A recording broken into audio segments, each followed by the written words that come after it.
Deputy President Kelly Kunene. Amandla awethu.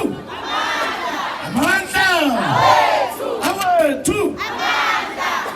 Asibulise abantu base-KZN.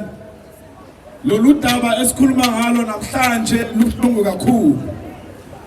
Ngoba lento iyenzwe i-government efike kuqala from 1994 namabhunu aphethe amabhizinisi. Ngoba amabhunu akafuni ukuthi baqashe abantu baseMzansi Afrika, baqasha ama-illegal immigrants ngoba ababhadali imali elungile for bona, babatreata njengama-slave, bababhadala ama-slave salaries, ama-South Africans akathola umsebenzi. Manje thina siyi-Patriotic Alliance siyasaya emabhodeni, ibhoda yaseZimbabwe neSouth Africa, ibhoda yaseLesotho neSouth Africa, siyobonisa ukuthi ugovernment akayenzi lutho. Singena kuyipolitiki ngoba sifuna ukuthi si-implement i-constitution. I-constitution yethu ithi mawungana amaphepha ufanele ukuthi uhambe, ufanele ukuthi ubuyele ekhaya. Manje singena kule GNU hayi ukuthi siyodla, singena ukuthi siyosebenza. Ngihamba la noMillicent Mathupha, Member of Parliament ye-Patriotic Alliance, deployed to Portfolio Committee ye-Home Affairs.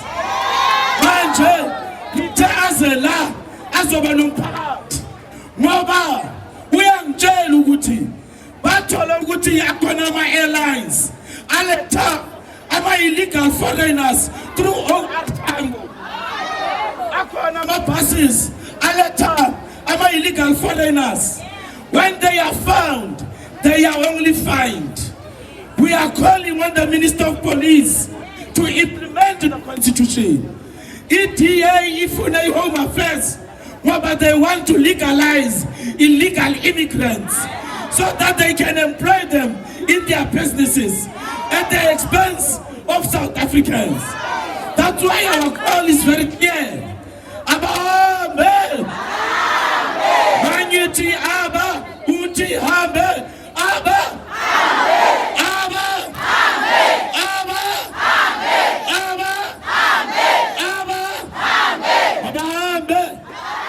Masizala, ngibonengi into program director, amashopo avuliwe, wama-illegal foreigners, bayasega, bathatha video. With the next march, when we go to Pointe, sicela amaphoyisa avalela amashopo. Ngoba abavali sizowavala. Abavali sizowavala. Isolethu asizohlekwa ngamaPakistani anukayo, banuka amakhwapha, abagezi laba bantu bathengisa ukudla kubolile. Bosithi yangani ukuthola nama-foreigners. Ngoba in the next elections sizobona ibhodo ithi Mthandazo Khumalo.